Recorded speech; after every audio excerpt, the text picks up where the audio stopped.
They're like, all right, I guess this is, are we on? Are we live? Are we Is live? this on? Can you hear me? Great. We on? Yeah, Are you there? I can hear you. Okay. Can you hear me? Yeah, I think I got you. That's good. All right. So we're gonna do this Longmire Days Zoom style. Huh? We're zooming in for Longmire Days. And it's virtual Longmire Days.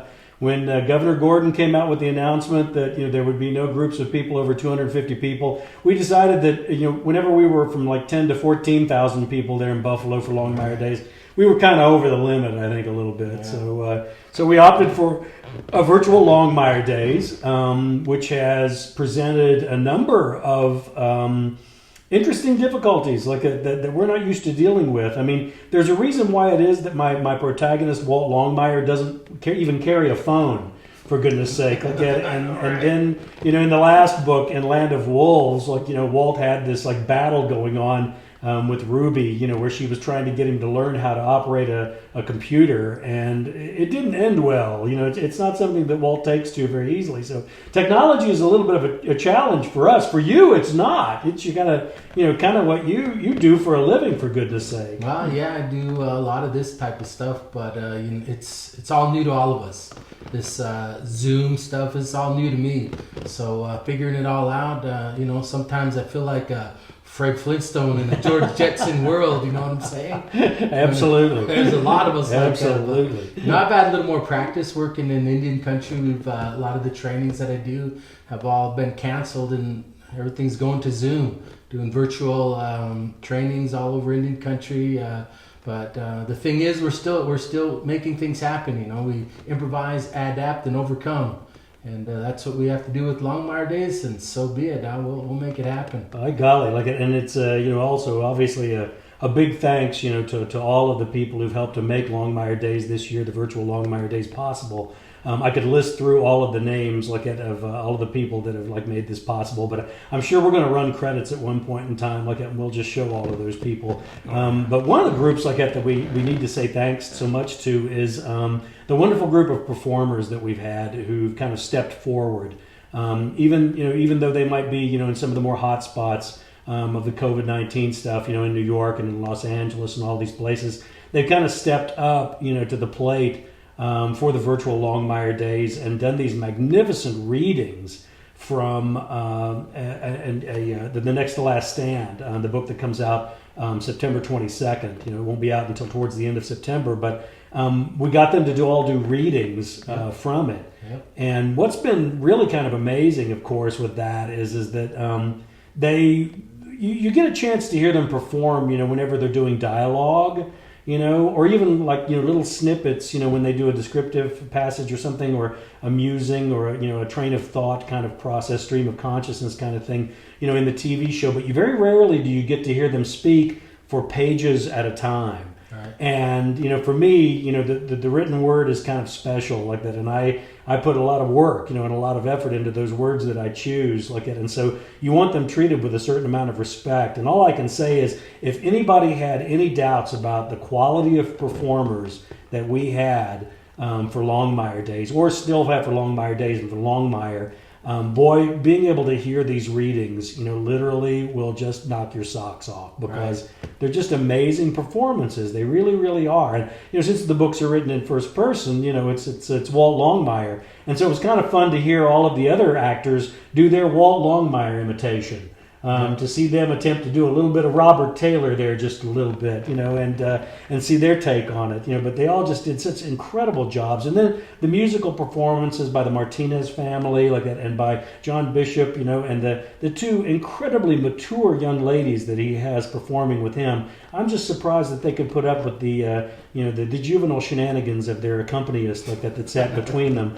But I guess we all have our trials to bear like that. But just some really, really wonderful performances for Longmire Days. I got really wonderful items for the raffle, for the auction, and the big thing, of course, is that obviously this is a charitable event. All of the excess funding, after we cover our bills, all goes to a number of charitable organizations. I think one of the biggest being the Canine Warriors, but also the St. Francis animal shelter, here in Buffalo, and just a lot of good works. Just attempting to try to do good works, and also try and promote the idea of community and of all of us working together, and especially in times like now, where it's very, very difficult. So, and that's what Longmire Days represents, is just bringing people together, enjoying that fellowship. That's what Longmire Days is all about. And with it being virtual now, it's kind of new to us. But all the stuff that we've been working on together, bringing us to this point, it's been amazing. And it's a little awkward, to say the least. And when you're live on Zoom, figuring stuff out and where to set up, how to set up, what the sound is going to be. Absolutely. But we figured a lot of that out. And like you said, working with the readings and all that. And we just continue to grow and continue to, by the way, you got a nice background there, brother. Why don't you use one of these virtual backgrounds? I was looking at your background and thinking, that's pretty spectacular what you've got there like that. That's pretty amazing. Did you do that yourself like that? And how do you do that? What do you do? How do you do that? It's part of Zoom. I've been doing some Zoom trainings and stuff. And, Okay. I always feel whenever I'm doing the Zoom conferences that I'm on a bad episode of Hollywood Squares. That's what I feel like. I feel like I should do my Paul Lynde imitation or something like that, but it doesn't seem to work really. I like your background better than mine. I like yours a lot better. Well, I like yours. Really? You want me to show you how to? Yeah, you want to change? You want to change? Yeah. Okay, let's do that. Okay.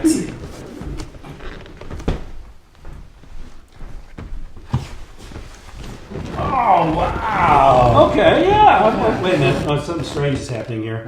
What's going on? I've got a weird thing going on here. Like, the brim on my hat keeps disappearing and reappearing. You look better over here in this place. I feel like I'm in a yarmulke all of a sudden, whenever I turn my head the wrong way. I don't know. This may not work. I may have to go back to mine. I don't know. Well, yeah, I think I look better by the eagle myself. I think you might be right. Yeah, so we got to go back. Mine okay. back, All right. Okay. We'll go back this way. Okay.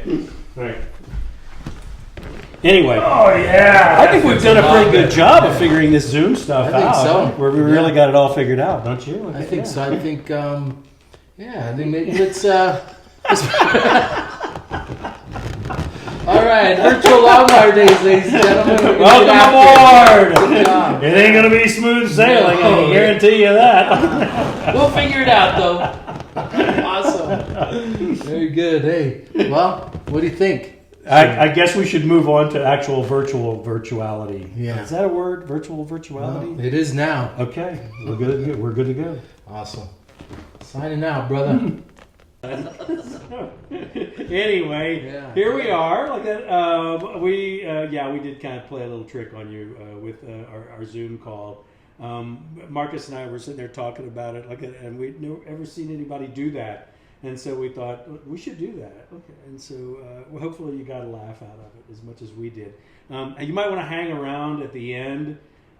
This is kind of like, I don't know, maybe like a Marvel film with Easter eggs at the end or things like that. We're going to try and put together a blooper reel of all the things that went wrong trying to do this. And so you might enjoy hanging around there at the end and seeing some of it. You might not. You might want to turn it off as quickly as possible and try and avert your eyes and not take part in any of that.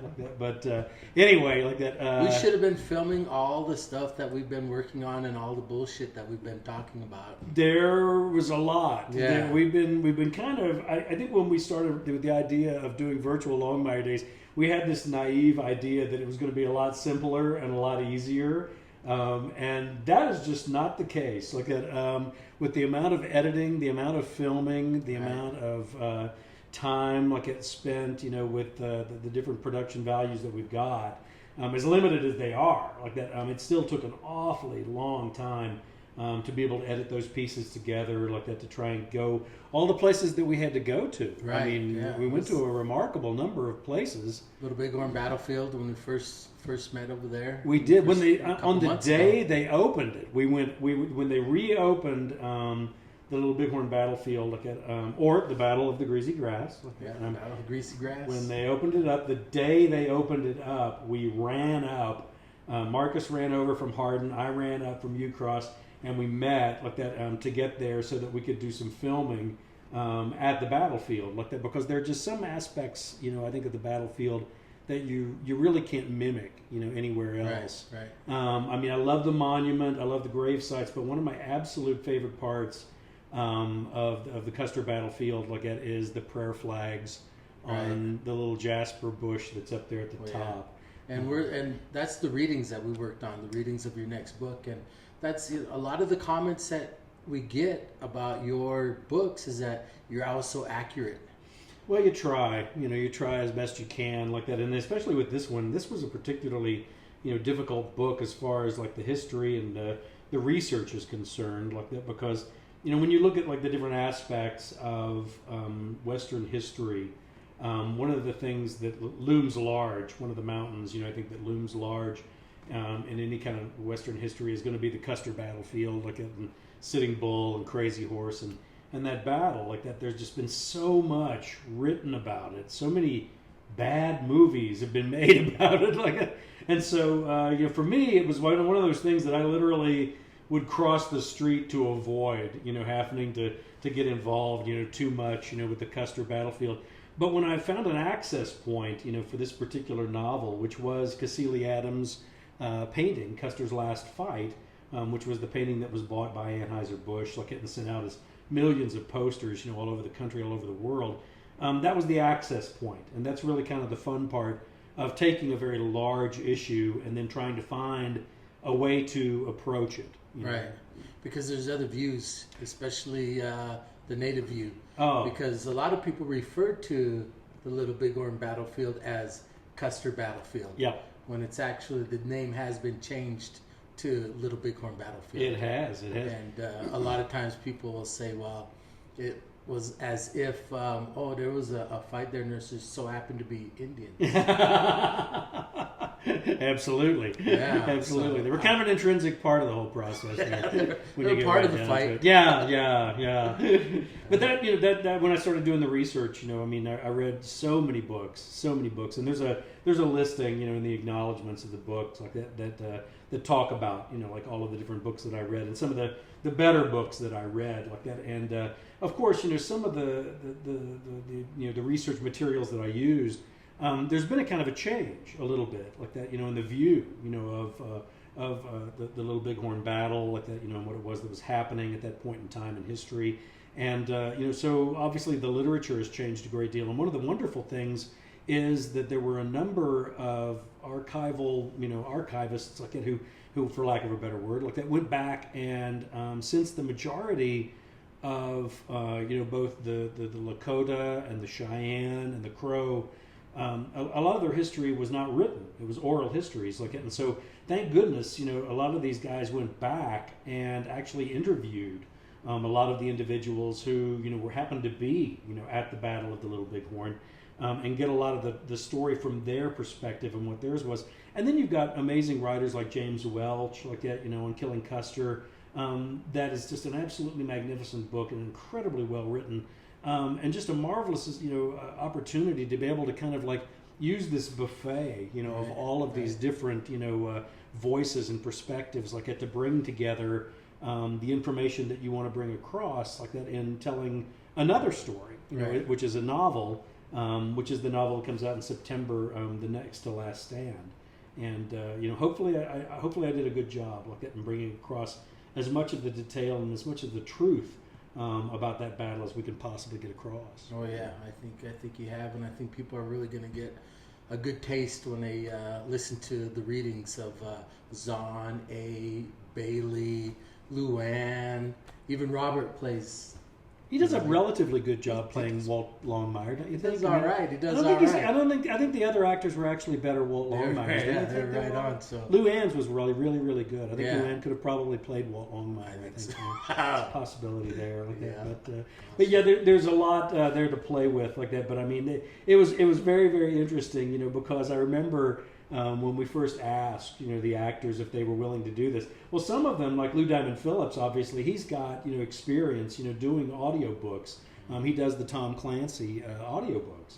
And so it was interesting, to see the varying responses because some of the actors were sure no problem happy to do it. Some of them were a little bit petrified and a little bit worried about attempting this, because it was something completely different than anything that they had ever done before like that. And so to see them, some of them, it was funny because some of them did one take. They read and did their audiobook in one take. Right. And then there were others that broke it like into 5 different pieces, like they couldn't take the tension of trying to read 4 pages of material all in one shot. It was a little too much for them like that. And then, of course, the other aspect of this is another one of our guests, for virtual Longmire Days this year is the inimitable George Guedel, who does the audiobooks for my novels like that. And how I got George Guedel was from Tony Hillerman. He did Tony Hillerman's audiobooks, and I was fortunate enough to kind of inherit him, from Tony. And George does such a magnificent job. He's done all of the audiobooks, for me since the very first book, and this being the 16th book in the series.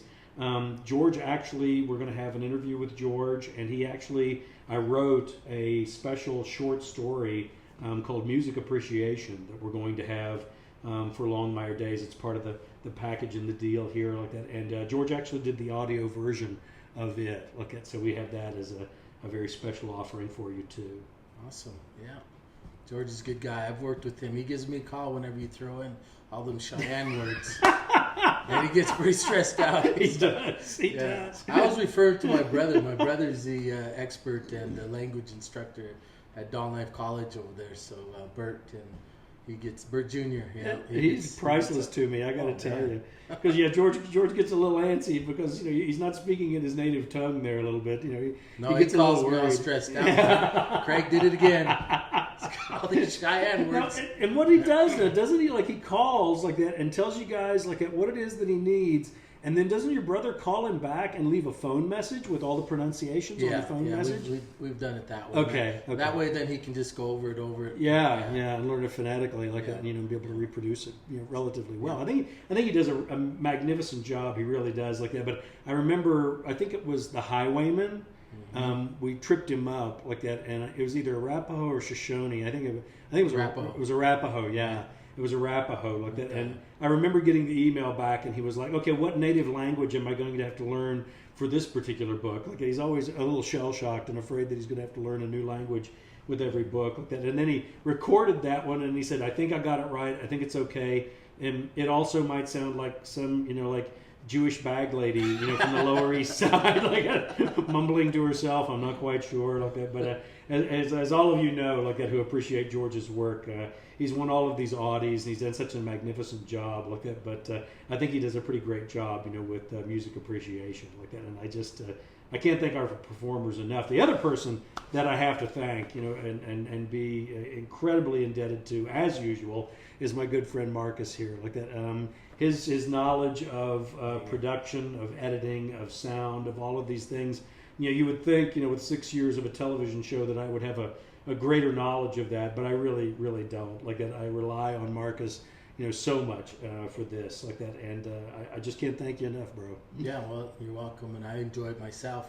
These past 2 months, getting ready for Longmire Days kind of allowed us to get a little more reacquainted with one another. Life goes on, and we do our things, but one of the things that I'm really looking forward to is the Cruising with Craig. Yeah, something that I came up with. That was my idea, and I was like, I'm going to record this guy as we're driving along here because he says some pretty cool shit sometimes. So I just started recording him, and then in other words, what he's saying is it doesn't happen a lot. So we want to capture it on film when it does happen. So we're going to put some Cruising with Craig on Longmire Days. So we got one, and we might do another one. Who knows? And it might go beyond Longmire Days, so you guys are all going to have to stay tuned for it. Then we've got some magnificent things coming up after Longmire Days. We also should mention Dave Stewart's work in reproducing the Gary Owen theme song that we utilized in the marvelous musicians in at the Occidental Hotel. We needed some original music and whenever I need original music the first guy that I go to is David. I always run down to the Occidental and on bended knee say, oh, come on, Dave, can't you help us out with this? And they did such an incredibly professional job. I mean, the musicians that we have here in the area, and the ones that play, you know, like on the jam nights on Thursdays, like, are just the ones that come in and perform, you know, there at the Occidental, do just such an amazing job. And they weren't alone like that, because we were also able to utilize one of your drum groups, like at, you know, Whitefish Juniors. Yeah, we got Whitefish Juniors. Tell us about Whitefish Juniors. Like, Whitefish Juniors. Well, drum groups. Are they out of Whitefish, or where are they? Yeah, they are actually. Out of see, you know? And these drum groups right now, they're doing a lot of. They call them social distance powwows. Okay. So because you know, obviously, all large events, including powwows, all over Indian country, they've all been canceled. But we still have all of our drum groups, all of our dancers that want to be involved. So there's a lot of social distance powwows. My daughter, who's one of our actors, that was my next statement. I was going to say we have a very special performance. Actually, in one of the readings, it's actually in Cassidy Freeman's reading. Like that, it's a kind of a jump start, a little bit, you know, from one book into the next. Like it's a sequence that takes place in The Next to Last Stand, but it has an awful lot to do with the book that comes later, a year afterwards. Like, and the working title for that one is called The Daughter of the Morning Star.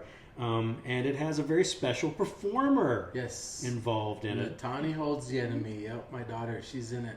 And as I was saying, the social distance powwow stuff, and some of the footage that we used on there, we sent to one of the big social distance powwows, which is up in Canada, which is one during the regular powwow season. It's one of the biggest powwows. And she took fourth.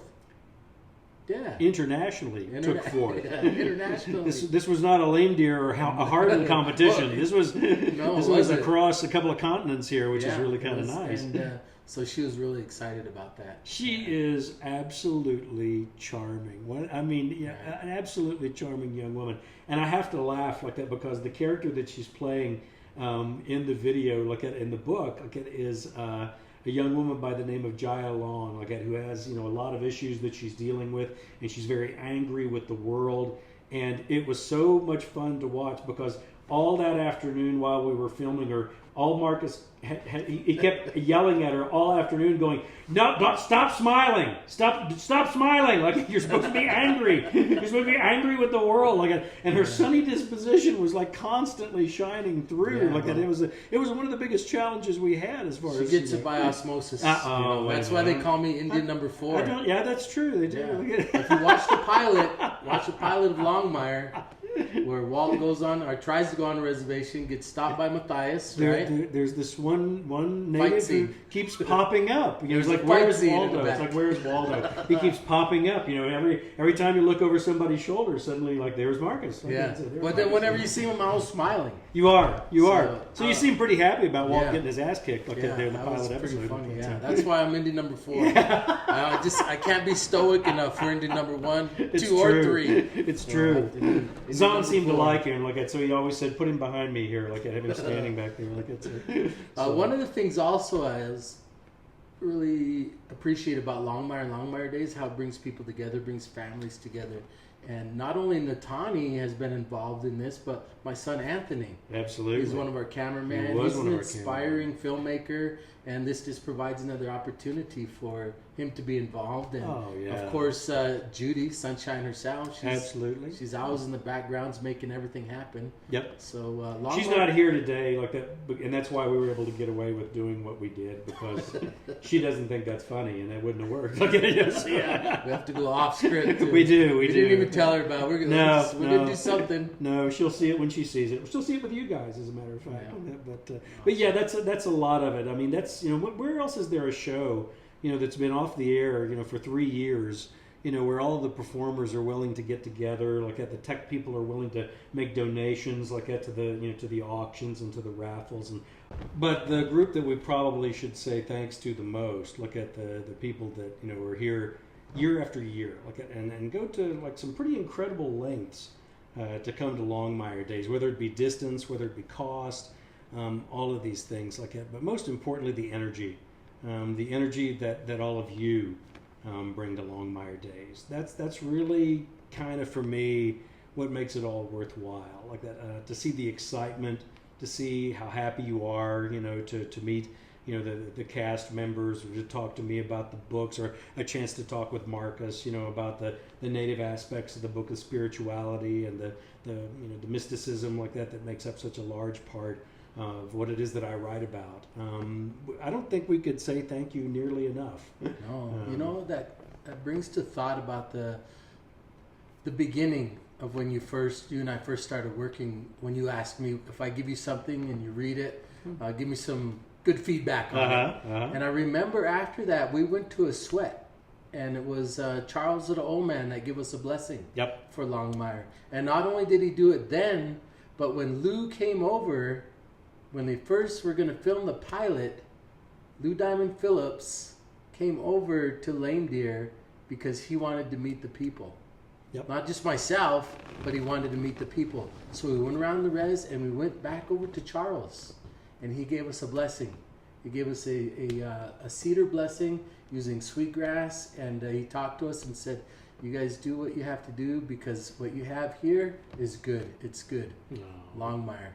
In case some of you don't know, Charles is actually Lonnie Littlebird in the books. If you can actually go through the list of just about all of the native characters as you work your way down through the books. And you can go to Marcus and he can tell you who they really are. If he's off the res, he can. If he's on the res, he has to deny any culpability at all. So it's we've been working on Longmire for quite a while, and it just brought not only fellowship to other fans and all the people, but it brought us together. It did. Our friendship, our brotherhood has grown. I share my family with you, share your family with me. I gave your granddaughter Indian name, also your daughter. We had ceremony together. We continue to just grow together, and that's the spirit of Longmire. It really, really is. I mean, the friendship between Henry and Wald, to me, is always going to be one of the essential aspects of the books. These are two individuals, though they come from very different backgrounds, though they come from very different cultures or anything, they respect and care for each other to such an extent, and I think that's one of the lifebloods, I think, of the characters and also of the series. I hope to write these books for another 20 years, and that will always be one of the strong suits within the storylines. Right. So I'm proud to call you brother. Yeah, but our fans, you guys are gonna enjoy Longmire days. Changing up, but we said, 10 years it's going to be? Yeah, it'll be our 10th year anniversary coming up, and everybody's really, really excited about this. I mean, we've hit a little stumble in the road here, as far as virtual Longmire days is concerned, but it's kind of been fun to do all of this, because it's maybe things that we should have been doing, for the last 10 years. I mean, we probably should have had some of the events, that we've had some really marvelous events over the years, and it would be, it kind of is unfair that we've only made them available live, that we haven't made them available, on the internet. We're trying to pull ourselves, from the 18th century, into the 21st, with all of the computers and all of these things that we have available to us with the internet. But yeah, next year will be our 10th anniversary of Longmire Days. And we've got some really spectacular folks. I think, Lou Diamond Phillips has been talking about, actually coming to Longmire Days this next year, which we're very excited about. All of the marvelous performers that we've had over the years, talking about that 10th anniversary, how that's really a milestone, for all of us.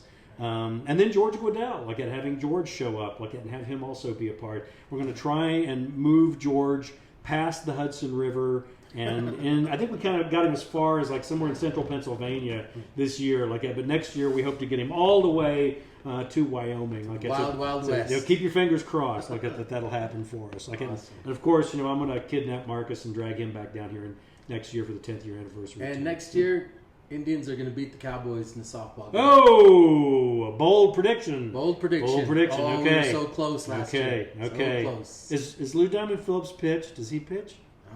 I hope he plays better than Zahn. Well, that's true. Well, you know who's the tough one on our team? If he can manage better than A, I think is the question. He's our manager. But Anyway. Zahn's been practicing. He said he's going to get on it. He says that every year. Anyway, we're so happy to have you here for Longmire Days. We hope you have a really good time. We know that we've been having a really good time doing it. So we'll see you all this weekend. Yep. Take care. Enjoy.